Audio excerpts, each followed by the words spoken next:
достонҳои шоҳнома. нигориши Сотин Улуғзода.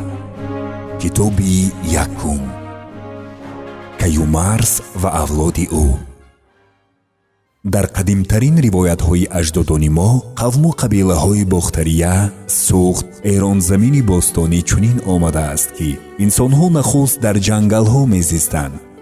хӯрокашон меваҳои ёбоӣ, пӯшокашон барги дарахтон будааст. на киштукорро медонистанд ва на шикорро. як вақт аз байнашон Каюмарс ном марди доное баромада ба онҳо шикори ҷонваронро ёд додааст. Каюмарс оини подшоҳиро ба ҷаҳон овард ва нахустин подшоҳ ӯ шуд. бохират марде буд, ақли ҷӯяндаву офарандае дошт.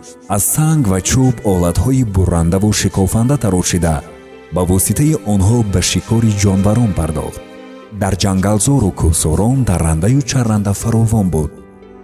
Каюмарс мақомгоҳашро аз ҷангалзор ба кӯҳсор кӯчонида пойтахти худро дар ин ҷо устувор кард. мардумон чун шикорро ёд гирифтанд, ба хӯроквориашон гӯшт зам шуд. машаққати пайдо кардани хӯрок қадаре осонтар гардид. аз ин гузашта онҳо метавонистанд акнун дар хунукиҳо тани бараҳнаашонро бо пӯсти ҳайвонот пӯшонанд. нахуст худи Каюмарс пӯшоки баргинашро ба палангина табдил дод. одамиён ром кардани ҷонваронро ҳам ёд гирифтанд.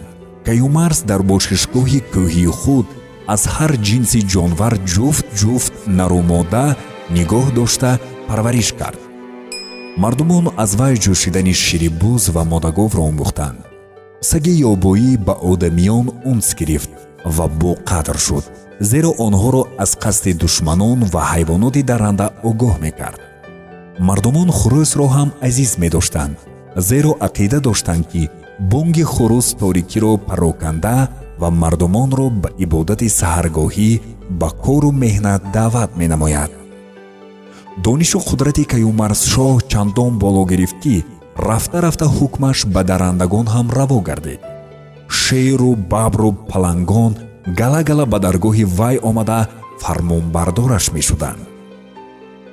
Каюмарс ба адлу дод подшоҳӣ кард. дар даврони вай кишвараш чун баҳор шукуфт. аммо давлати ӯро душмани бадкине дар камин буд.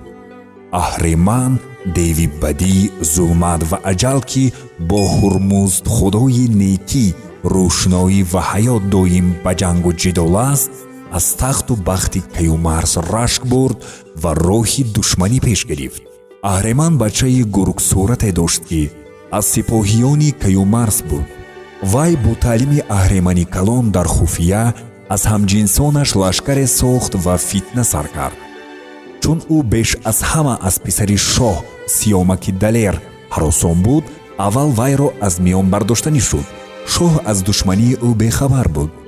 рӯзе фариштаи накӯкор Суруш бо қиёфаи марди палангинапӯше назди шоҳ омада ӯро аз қасди девбача хабардор кард ва шоҳ ба писараш Сиёмак огаҳӣ дод. шоҳзода дар ғазаб шуда лашкар гирд овард ва ба болои девон тухт. ҷанги шадиде ба амал пайваст. Сиёмак тани бараҳнаашро танҳо ба як сипари чарми палангӣ панаҳ карда дар размгоҳ ҷавлон мезад. гурзи вай чандин девро ҳалок кард. аммо ҷавонпаҳлавони ҷанг нодида ва аз макри девон бехабар дар ҷанги танбатан бо аҳреманбачаи гургсурат мағлуб гардид.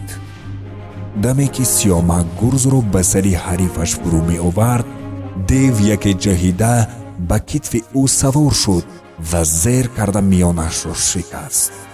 ғалтонд ва бо чанголи сиёҳаш синаи ӯро чоқ карда партофт.